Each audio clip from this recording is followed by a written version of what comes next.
A história que eu vou contar a vocês é real. Não há nem um pouco de fantasia. Olá, eu sou Fernando Morgado, autor do livro Silvio Santos, A Trajetória do Mito. E você está assistindo ao Intervenção.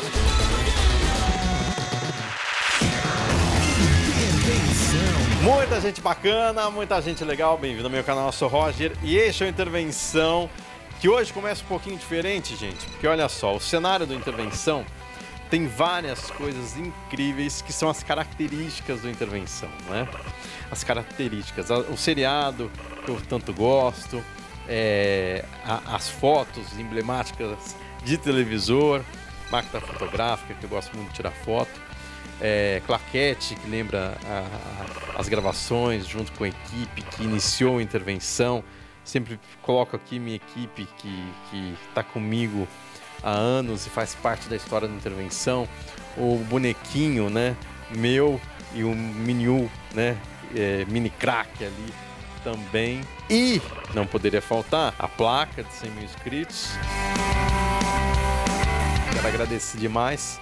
Mas tem também, gente, a mini biblioteca do Intervenção, com, claro, né, livros sobre televisão, a história da televisão, bastidores da televisão e não poderia faltar, grande maioria, livros sobre Silvio Santos. Não poderia faltar, eu acho que um dos livros mais incríveis sobre a história de Silvio Santos, que é Silvio Santos, A Trajetória do Mito, de Fernando Morgado, e com muita honra está aqui no Intervenção e vai contar várias coisas curiosas dos bastidores. E olha, revelações impactantes desse livro que deu o que falar e ainda vai dar o que falar nessa entrevista, diretamente do Rio de Janeiro, aqui no Intervenção. Biografia não autorizada, que foi a primeira. Hoje tem várias, né, Fernando?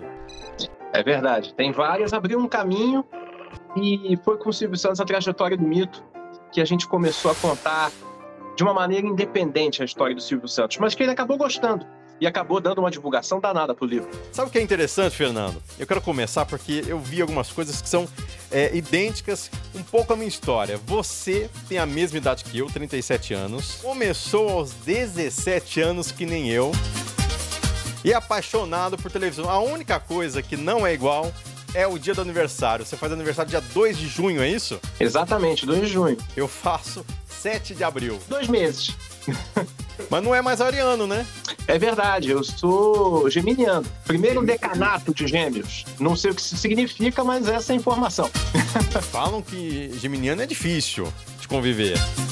Olha, geminiano gosta muito de falar. Se você me deixar aqui, eu vou ficar falando um tempão. 15 anos estudando e escrevendo esse livro maravilhoso. O livro foi feito todo sob sigilo. Ninguém sabia. Quem sabia eram os meus pais e minha irmã, só. Oh, pera aí, Fernando. Você ficou 15 anos em sigilo? É, isso aí. Não acredito. Eu juro pra você. Da onde surgiu a ideia de escrever esse livro? Nasceu de todo o trabalho que eu já faço como professor, pesquisador na área de televisão, professor universitário, já há muitos anos. E também, claro, eu nunca escondi o interesse e o fato de eu assistir o Silvio Santos desde sempre. Não é? Eu, como praticamente todos os brasileiros, cresci vendo o Silvio Santos, gostando dos programas dele.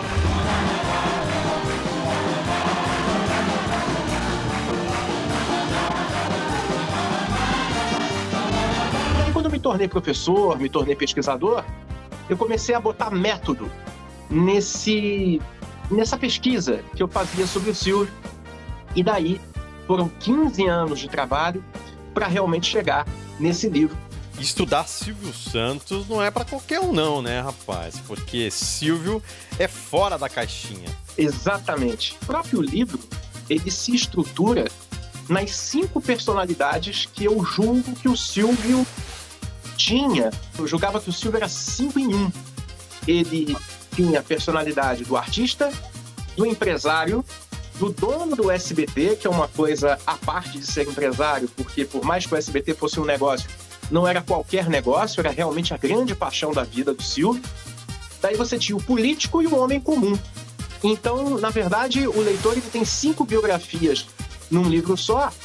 Isso torna a experiência mais rica, mas também tornou o meu trabalho como escritor mais complexo. E eu também fiz uma outra opção, Roger, que foi não só escrever a história do Silvio com as minhas palavras, mas também usar sempre as palavras do próprio Silvio Santos. Você foi uma das únicas pessoas que, ao longo da vida do Silvio, ele concedeu entrevista. Você foi uma das poucas pessoas privilegiadas. Porque, via de regra, o Silvio não falava com o jornalista. Roger, famoso Roger. Roger Turquete. Claro que eu lembro, Roger. Selfie aqui pra gente. Vamos lá. Você vai pagar pra Vamos lá. mim? Vamos lá. Dá um sorriso bonito. Ó, sorrisão. Aí. Ah, Silvio. Eu só posso dar entrevista com exclusividade por esse grande rapaz e repórter, o Roger. A primeira vez que o livro saiu na imprensa foi numa nota no caderno Ilustrada da Folha de São Paulo.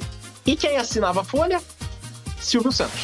O Silvio liga para uma pessoa que trabalhava com ele e diz: olha, eu fiquei sabendo que vão lançar um livro sobre mim e a gente tem que divulgar. Aí a pessoa ouviu e falou: não, peraí, mas o senhor leu o livro? Ele falou: não li o livro, eu tentei inclusive comprar pela internet, mas não consegui. E ele não ia conseguir mesmo, porque o livro não tinha nem chegado à livraria. Estava ainda saindo da gráfica. E ele tentou comprar pela internet, não conseguiu. Mas aí perguntavam: mas seu Silvio, o senhor conhece o autor? Também não. Olha, seu Silvio, mas então é muito perigoso o senhor lançar esse livro. Vai que ele escreveu alguma inverdade sobre o senhor? E daí sabe o que ele respondeu? Ele respondeu o seguinte: não, ele não me pediu dinheiro, ele não ficou na porta do SBT, ele deve ser honesto, vamos ajudar. Olha. E eu ficava sabendo como espectador e pelas pessoas que me contavam e pelo que eu via no SBT. E a pessoa ligou para a editora querendo comprar um exemplar. A editora, óbvio, quando ficou sabendo que era pro Silvio, não vendeu, deu. E daí o Silvio recebeu no mesmo dia o livro, leu no mesmo dia e no dia seguinte começou a botar aqueles teasers, né, que são aqueles comerciais de expectativa, dizendo: a trajetória do mito vem aí, aguardem. E aquilo mexeu com o Brasil inteiro. Logo o livro era a capa da Folha, a página inteira do Estadão. E daí 15 dias depois, o Silvio botou um anúncio no ar, maior, redigido por ele próprio, dizendo que o livro tinha revelações sobre o Silvio Santos. Silvio Santos falando sobre sexo, drogas, política, economia e homossexualidade. Estes assuntos diferentes estão no livro Silvio Santos, A Trajetória do Mito, do professor Fernando Morgado. Procure nas livrarias. E realmente o livro tem tudo isso. Mas o tom é que foi interessante. Silvio teve 2 passagens radicais na carreira. Primeiro, ele criou ali para ele um ícone, que foi o microfone, que foi o primeiro microfone sem fio do mundo, né, da Sennheiser. Mas, do nada, um belo dia, o que era sua marca, ele arranca e fala: não quero mais. Isso aí tá obsoleto. Vendi já. Você vendeu ele? Claro. Isso aí ficou antiquado. Eu não acho asinha, Silvio. Eu tô sem asa aqui, ó. Você não viu que eu não usei mais? Não tô usando mais. Não, claro, você ficou antiquado. Mas agora, não era sua marca, Silvio? Não, ninguém marca nada. Essa imagem do Silvio Santos, ela foi construída ao longo do tempo de um jeito que talvez no começo tenha envolvido um pouco de sentimento, uma coisa não planejada, mas depois ele foi sendo bastante metódico na construção da imagem, né, a ponto dessas coisas virarem marcas.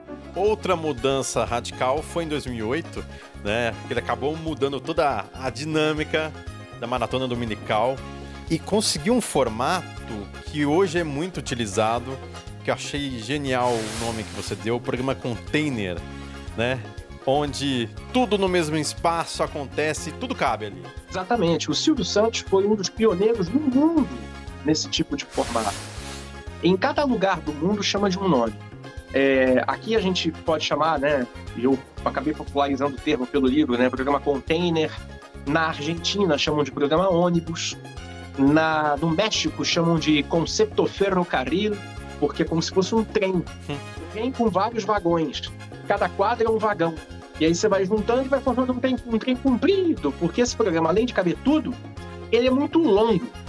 Então, até é legal essa oportunidade para dizer para as pessoas mais jovens como é que é o programa Silvio Santos que a gente via nos anos 80 e nos anos 90.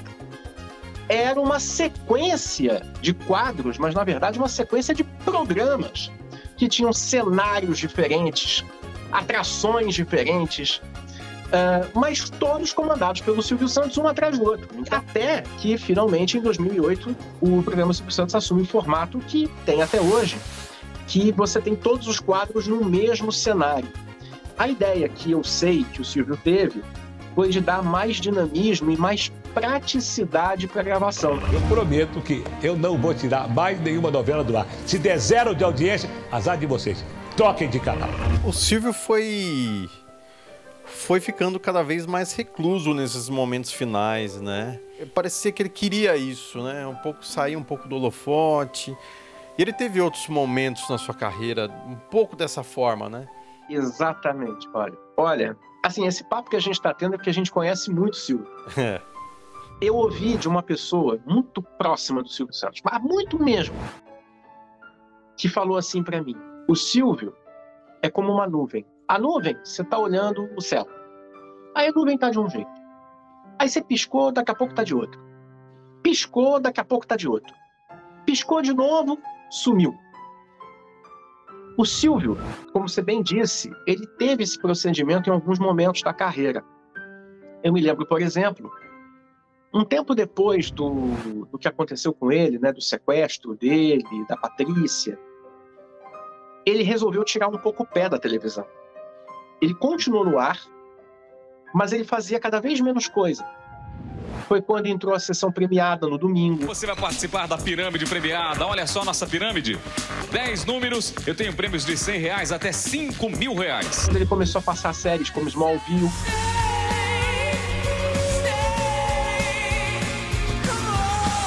O Domingo Legal mudou de horário. Está começando o nosso Domingo! Ele começou a fazer umas coisas assim e ele foi sumindo, mas muito devagarzinho. Você não percebia. Aí daqui a pouco ele foi e voltou, até por conta da saída do Gugu. Voltou com um programa maior, né, com esse formato que ele comandou até o fim da vida. Olha só, é o aviãozão aí, o avião é maior. Uma coisa que eu não gosto mesmo é nhoque, de jeito nenhum. Pera aí, caiu, fazer o quê? Caiu a calça. Ai. Nada como ser gostoso. A pandemia, eu acredito que precipitou um pouco esse processo da saída da televisão. Estão dizendo, Silvio, que você vai voltar com o seu programa, só que de uma forma diferente. O meu programa, eu acho que vai ser para maio ou junho, porque antes disso não vai dar. E ele acabou usando também como uma oportunidade de colocar a Patrícia cada vez mais no horário. E ele foi saindo, foi fazendo menos. E aí o sorteio da telecena ficou de vez com o Luiz Ricardo. E o programa Silvio Santos ficou de vez com a Patrícia. Hoje volta só Silvio Santos no palco. Silvio Santos dividindo com Patrícia. Como vai ser? Não, por enquanto, hoje é o Silvio Santos no palco. Agora, quando eu não posso vir, a Patrícia vem. E até quando der, né? Quando não der mais, ela fica. Ainda bem que ela se deu.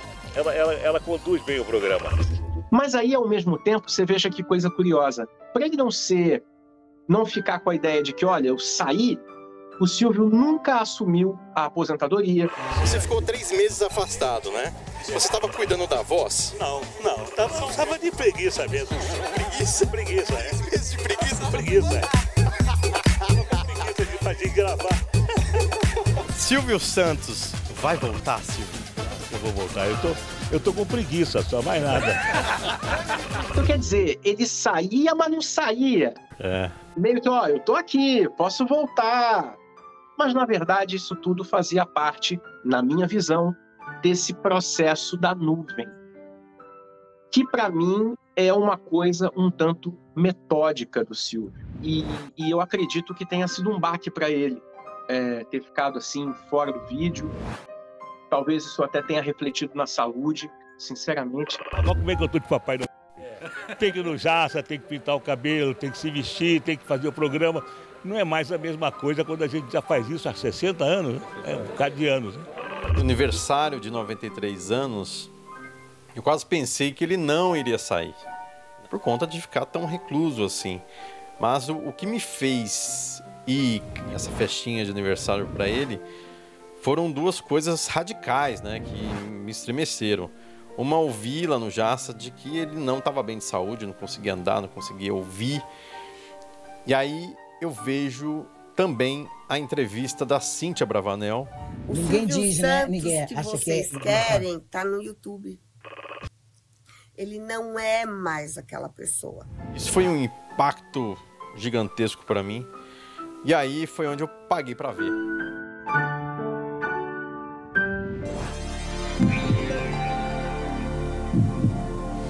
Olha ele aí! Você quem é? Roger Turquete, lembra? Hã? Roger Turquete. Claro que eu lembro, Roger. Eu assisto o Silvio Santos desde pequenininho. E o que mais me marcou nesse dia foi ver Silvio Santos emocionado.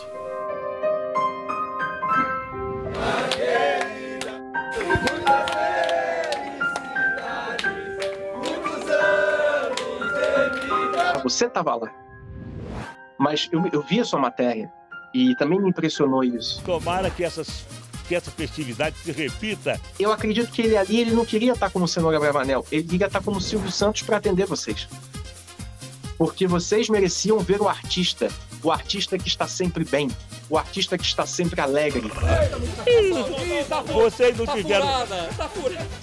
não tiveram condição nem de acender as velas, porque não tem nem 93. Mas talvez ali, quando você viu ele se emocionar, vocês que estavam ali, quem viu a sua matéria, teve a chance de ver algo que poucas pessoas viram, que foi o Cenoura Bravanel. Poucas pessoas viram.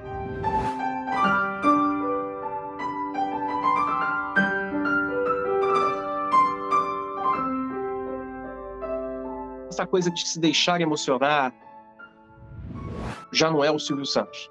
Vocês estavam vendo o Cenoura Bravanel. Talvez ele tenha se sentido à vontade o suficiente para ser quem efetivamente ele é. Um carioca de 93 anos de idade na época, recebendo homenagem de pessoas que acompanharam ele durante a vida e que estavam ali de uma maneira, de novo, absolutamente desinteressada. Era um amor sincero que ele gostava, que ele queria. Eu acredito que ele enxergou nisso uma maneira de fazer uma transição suave. E ele conseguiu, porque, como a gente conversou, o programa da Patrícia está dando boa audiência e os negócios continuam, o Grupo Silvio Santos continua. Então, como ele conseguir essa descrição ao mesmo tempo em que é muito visado, eu confesso que eu não sei. Mas realmente ele conseguia. É parte da estratégia de construção e preservação do mito. O mito Silvio Santos. Esse dia tão importante, histórico na sua vida. Importante porque é um dia que eu estou levantando com vida.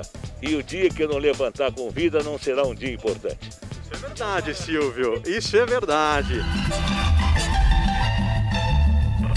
É muito recente, mas você chegou a ler novamente o seu próprio livro após a morte do Silvio? Sim. Sim. Como foi? Foi uma experiência difícil. Foi difícil. É sempre difícil você voltar ao próprio livro, porque você acaba lembrando de todo o trabalho, de todos os desafios. No meu caso, também lembrei muito do momento que eu conheci o Silvio Santos pessoalmente. Aliás, é a primeira vez que nós nos vemos. É a primeira vez que nós nos vemos. Algumas pessoas pensam até que foi feito a pedido, mas não. Não foi um livro encomendado. Não, eu não conhecia você. Eu me lembro bem que eu fiquei na boca da entrada do cenário. A Dori, que é sobrinha dele, que é produtora, ela falou assim, olha, você fica aqui. Ele obrigatoriamente vai passar aqui, porque ele vai entrar. Com certeza. Daí ele vai decidir se vai botar você no ar ou não vai. E tem isso, né? O Silvio é na hora. Na hora. O programa tem o roteiro, mas ele acaba burilando a coisa ali no momento. Tudo pode acontecer. Tudo pode acontecer. E eu vi essa imagem. Você lembra da abertura da Família Dinossauro, Rosa? Lembro. Lembra?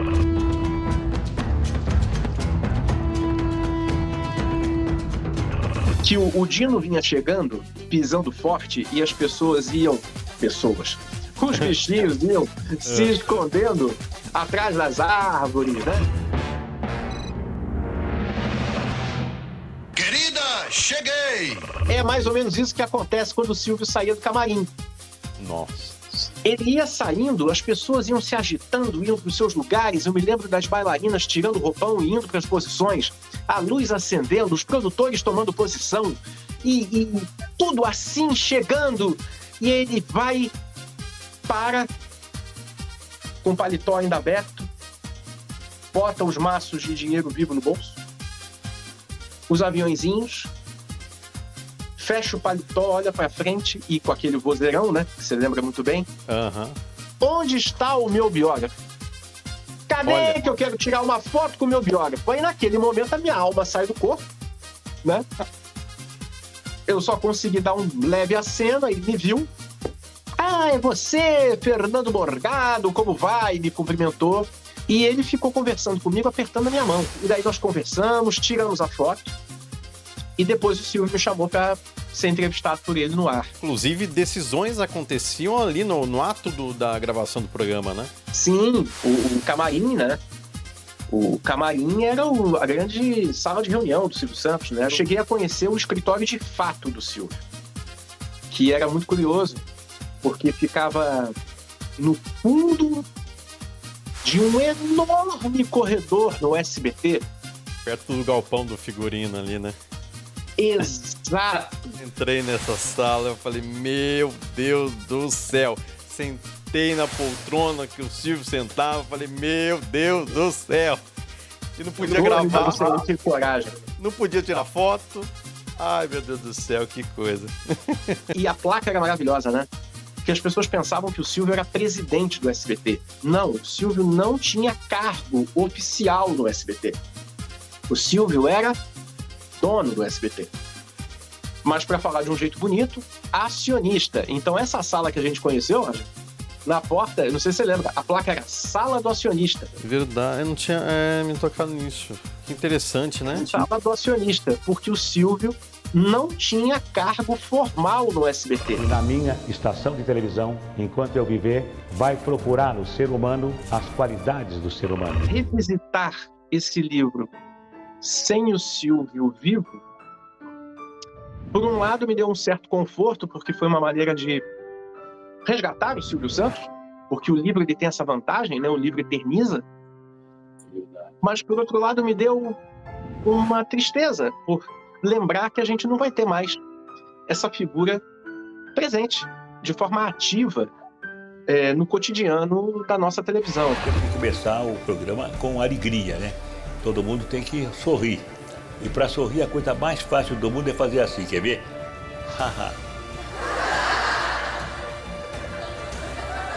É claro que o Silvio Santos, ele, enquanto personagem, enquanto figura, enquanto mito, que foi assim que eu chamei, ele permanece vivo, né? Tá aí no Mais SBT, tá no próprio SBT, com a Patrícia Bravanel, com um programa que ela assume que, pelo menos até o momento que nós estamos conversando, continua com o nome Programa Silvio Santos. Quer dizer, o mito resiste à própria morte do Cenoura Bravanel. Portinha da Esperança! Vamos abrir as portas da esperança! Vamos ver! Olha isso! Gente! Mas eu deixo aqui mesmo como dica para as pessoas que sentem saudade do Silvio, que leiam o livro, porque realmente é uma maneira de fazer o Silvio voltar à vida. Boa noite, senhoras e senhores, boa noite, moças e rapazes, boa noite, meninas e meninos, auditório mais feminino do Brasil, boa noite! Este foi mais uma intervenção que volta mês que vem pelo YouTube e também pelo portal Na Telinha. Não deixe de se inscrever no nosso canal, dá aquele like que ajuda muito. Até a próxima intervenção. Tchau! Tchau, galera!